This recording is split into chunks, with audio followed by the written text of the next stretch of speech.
Kuala Lumpur is the largest and most influential city of Malaysia. A population of Malays, Chinese, Indians, and others from around the world makes the city a melting pot of coexisting cultures that each preserves their own customs, traditions, and cuisines. The mixture of ethnicities, ancient architecture and modern skyscrapers, and most importantly, the mouth-watering food, makes Kuala Lumpur a fantastic city to visit. Now let's start with these 11 things to do in Kuala Lumpur. Nothing dominates the skyline and screams Kuala Lumpur more than the monster twin towers, which come in at number 1. So I am at the base of the Petronas Towers. These are by far the most iconic landmarks in the city. At the ground level is a big shopping center, and then you can actually go to the 41st floor or something like that. And there's a sky bridge where you can get a great view of the city from there. There's a beautiful park right next to the Petronas Towers that has some of the best drinking fountains I've ever seen in my life. Number 2 is the historical district of Old Central Kuala Lumpur. The area makes a great place for a walking tour. Despite all the modern skyscrapers in Kuala Lumpur, there's still a historic area.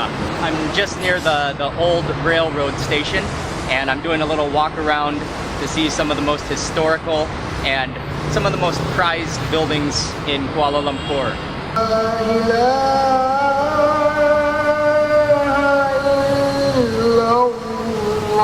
So now I'm here at the entrance of Kuala Lumpur's National Mosque. Merdeka Square, which is the Independence Monument, and it's home to a 95-meter flagpole, which is among the tallest in the entire world. Number 3 is the Menara KL Tower. At 421 meters in height, the insanely tall communications tower touches the heavens. Dine at a sky restaurant, or just admire the unbelievable panoramic view from the top. On the top of the KL Menara Tower, at some absurd height up here, pretty scared out of my mind to sit on this ledge, but luckily I am strapped in so I don't fall off.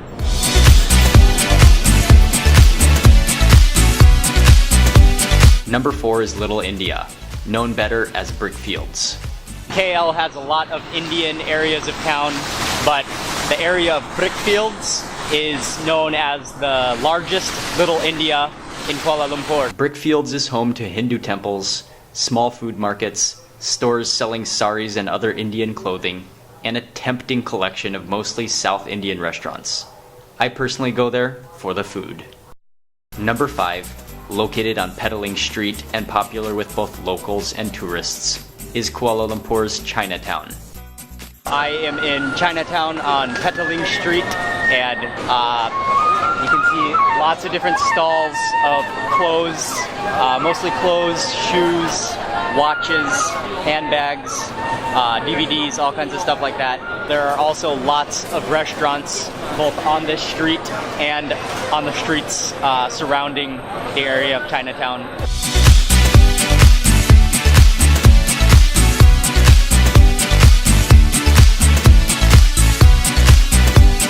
Number 6 is the Tian Hao Chinese Temple, built by the Hainanese community in KL. The Taoist temple is dedicated to the Tian Hao goddess, or the Heavenly Mother.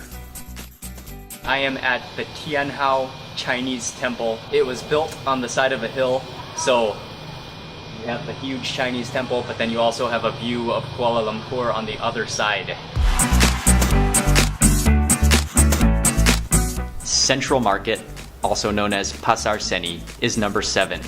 At one point it was the original central market of the city.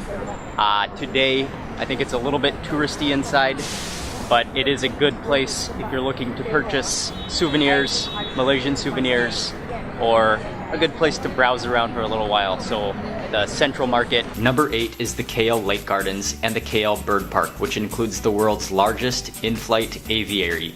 For bird lovers, it shouldn't be missed.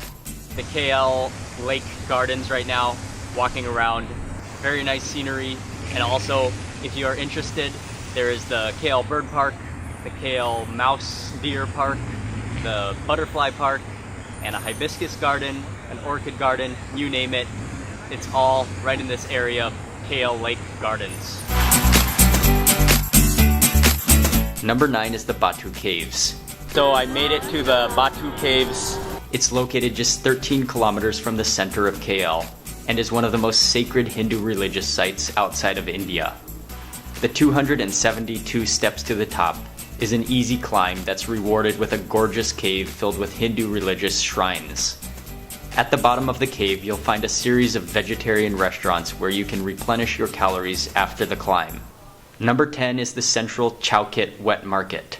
Chowkit Market, and it's one of the largest fresh wet markets in the city, and they have a lot of my absolute favorite ingredients in the entire world right down here in these aisles. Stink bean. All the fresh ingredients you could ever need to prepare a Malay feast are available at Chowkit.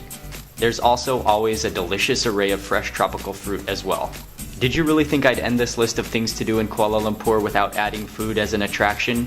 For myself, and most local Malaysians as well, it's all about the food. And when you visit Kuala Lumpur, your mouth is going to rejoice with the diverse selection of Malay, Chinese, and Indian food available.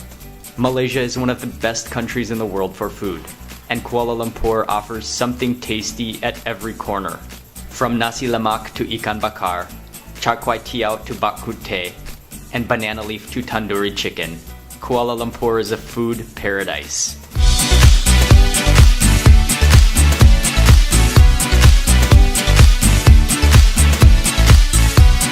So no matter what you're interested in, whether it be history, shopping, or food, Kuala Lumpur is bound to have something that will make you excited.